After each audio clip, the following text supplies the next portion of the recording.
Deux Rois, chapitre 21. Manassé avait 12 ans lorsqu'il devint roi, et il régna 55 ans à Jérusalem.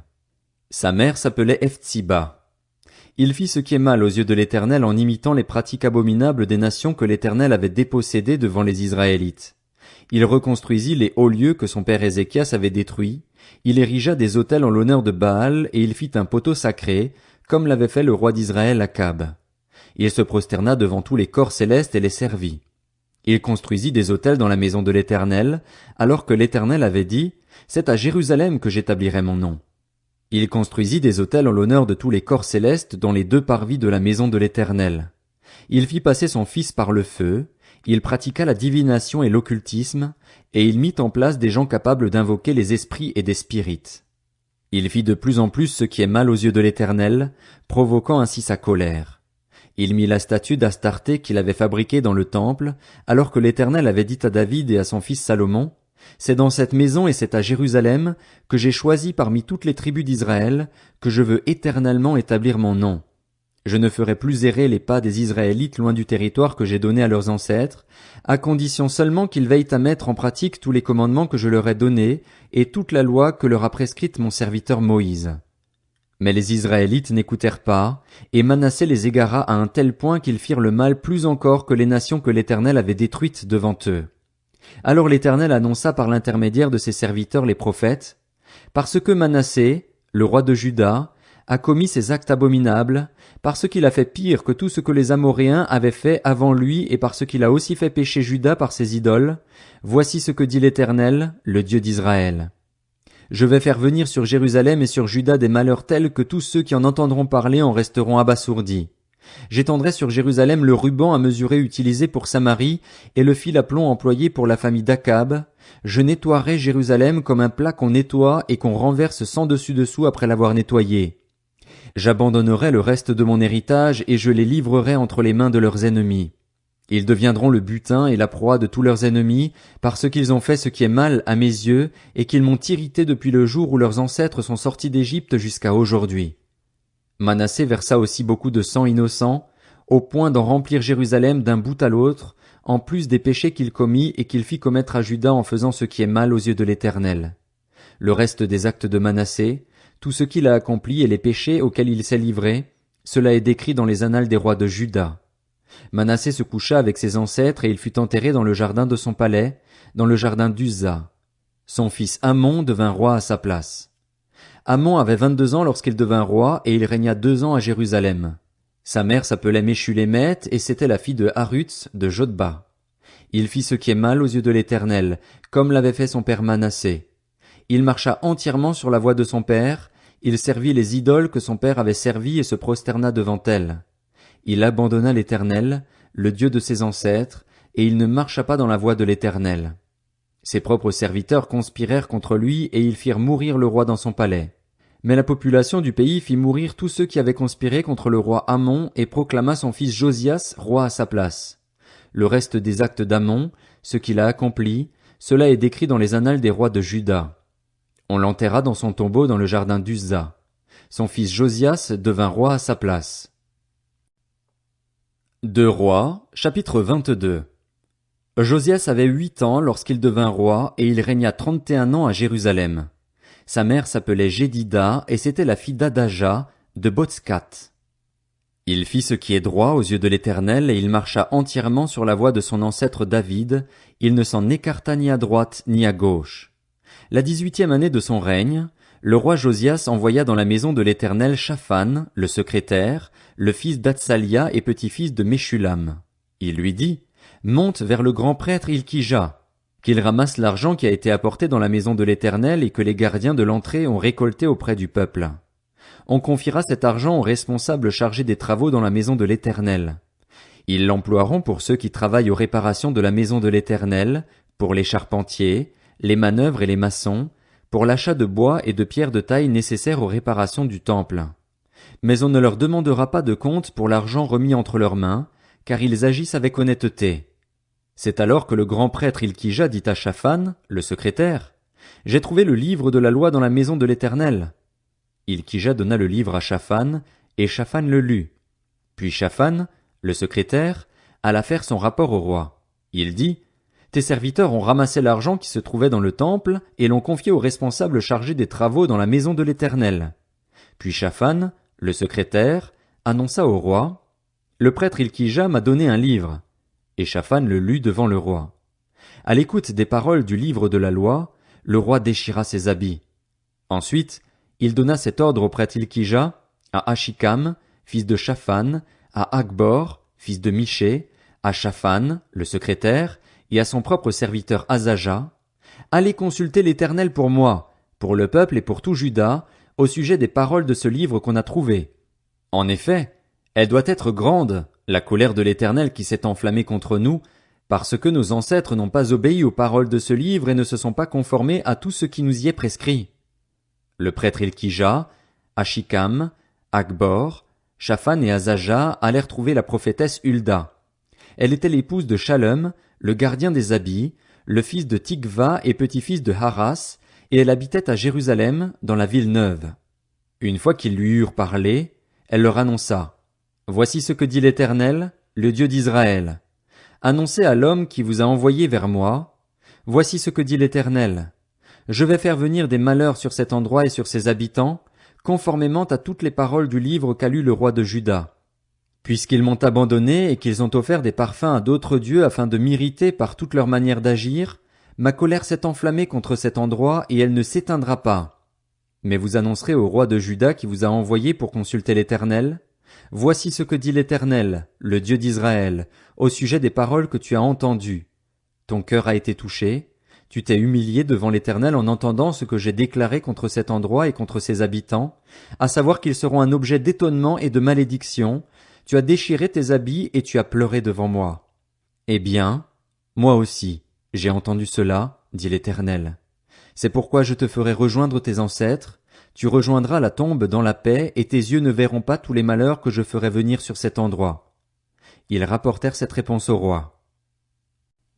2 Rois, chapitre 23.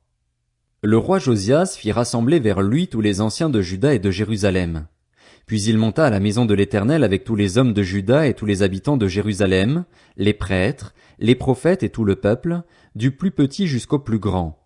Il lut devant eux toutes les paroles du livre de l'Alliance qu'on avait trouvé dans la maison de l'Éternel. Le roi se tenait sur l'estrade et il conclut une alliance devant l'Éternel. Il s'engagea à suivre l'Éternel et à respecter ses commandements, ses instructions et ses prescriptions de tout son cœur et de toute son âme, en mettant en pratique les paroles de cette alliance écrite dans ce livre. Et tout le peuple s'engagea dans cette alliance. Le roi ordonna au grand prêtre Hilkija, aux prêtres adjoints et aux gardiens de l'entrée de sortir du temple de l'Éternel tous les ustensiles qui avaient été fabriqués pour Baal, pour Astarté et pour tous les corps célestes. Il les brûla à l'extérieur de Jérusalem, dans les champs de la vallée du Cédron, et en fit porter la poussière à Béthel. Il fit disparaître les prêtres d'autres dieux que les rois de Juda avaient établis pour brûler des parfums sur les hauts lieux dans les villes de Juda et aux environs de Jérusalem, ainsi que ceux qui offraient des parfums à Baal, au soleil, à la lune, aux constellations et à tous les corps célestes. Il sortit le poteau sacré de la maison de l'Éternel. Il le transporta à l'extérieur de Jérusalem, vers le torrent du Cédron, et là il le brûla. Il le réduisit en cendres qu'il jeta sur les tombes des gens du peuple. Il démolit les logements des prostituées qui se trouvaient dans la maison de l'Éternel et où les femmes tissaient des toiles pour Astarté. Il fit venir tous les prêtres des villes de Juda et il rendit impurs les hauts lieux où les prêtres brûlaient des parfums, depuis Géba jusqu'à Beer-Shéba. Il démolit les hauts lieux des portes, celui qui était à l'entrée de la porte de Josué, le chef de la ville, et celui qui était à gauche de la porte de la ville. Toutefois, les prêtres des hauts lieux ne pouvaient pas monter à l'autel de l'Éternel à Jérusalem, mais ils mangeaient des pains sans levain au milieu de leurs frères. Le roi rendit Topheth, dans la vallée des fils de Hinnom, impur afin que personne ne fasse plus passer son fils ou sa fille par le feu en l'honneur de Moloch. Il fit disparaître de l'entrée de la maison de l'Éternel les chevaux que les rois de Juda avaient consacrés au soleil, près de la chambre de l'eunuque Nétan-Mélec qui se trouvait dans les annexes, et il brûla au feu les chars du soleil. Le roi démolit les autels qui étaient sur la terrasse de la chambre à l'étage d'Akaz, autels que les rois de Juda avaient fabriqués, ainsi que ceux qu'avait fait Manassé dans les 2 parvis de la maison de l'Éternel. Après les avoir brisés et enlevés de là, il jeta leur poussière dans le torrent du Cédron. Le roi rendit impurs les hauts lieux qui se trouvaient en face de Jérusalem, à droite du mont de la destruction, et que Salomon, le roi d'Israël, avait construite en l'honneur d'Astarté, l'abominable déesse des Sidoniens, de Kémosh, l'abominable dieu de Moab, et de Milcom, l'abominable dieu des Ammonites. Il brisa les statues, abattit les poteaux sacrés et remplit d'ossements humains la place qu'ils occupaient. Il démolit aussi l'autel qui se trouvait à Béthel ainsi que le haut lieu qu'avait fait Jéroboam, fils de Nébat, qui avait fait pécher Israël. Il brûla le haut lieu, il le réduisit en cendres, et il brûla le poteau sacré. Josias se tourna et vit les tombes qui étaient là dans la montagne. Il envoya prendre les ossements des tombes, les brûla sur l'autel et le rendit ainsi impur, conformément à la parole de l'Éternel proclamée par l'homme de Dieu qui avait annoncé ces choses. Puis il demanda, « Quel est ce monument que je vois ?» Les habitants de la ville lui répondirent, « C'est le tombeau de l'homme de Dieu qui est venu de Juda et qui a crié contre l'autel de Béthel les choses que tu viens d'accomplir. » Il déclara alors, « Laissez-le, que personne ne remue ses ossements. » On conserva ainsi ses ossements avec ceux du prophète venu de Samarie. Josias fit encore disparaître tous les centres de hauts lieux qui se trouvaient dans les villes de Samarie et que les rois d'Israël avaient établis pour irriter l'Éternel. Il fit pour eux tout ce qu'il avait fait à Béthel. Il sacrifia sur les autels tous les prêtres des hauts lieux qui étaient là, et il y brûla des ossements humains. Puis il retourna à Jérusalem. Ensuite, le roi donna cet ordre à tout le peuple.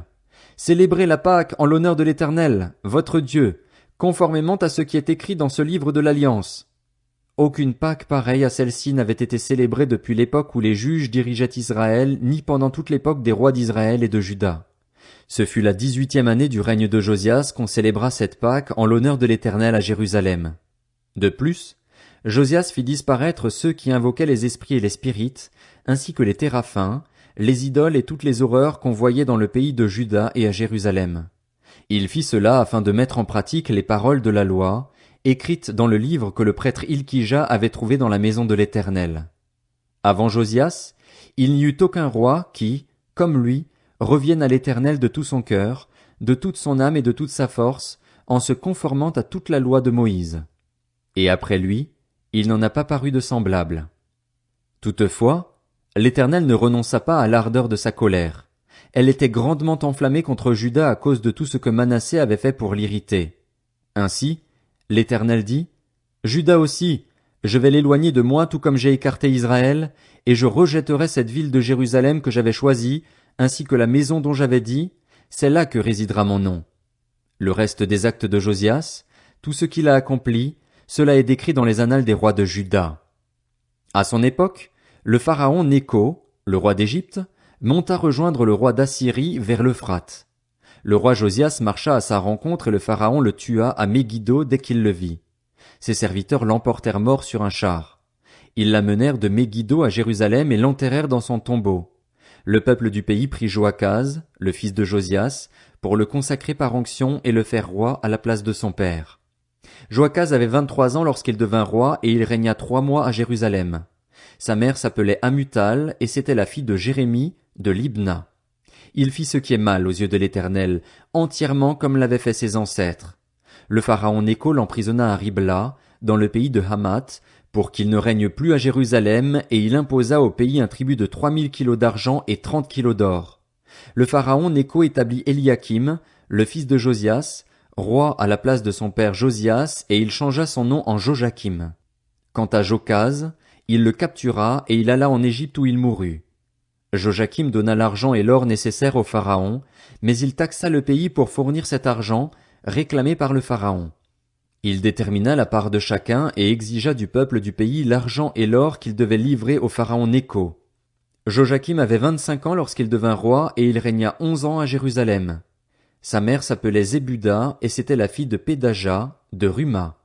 Il fit ce qui est mal aux yeux de l'Éternel, entièrement comme l'avaient fait ses ancêtres.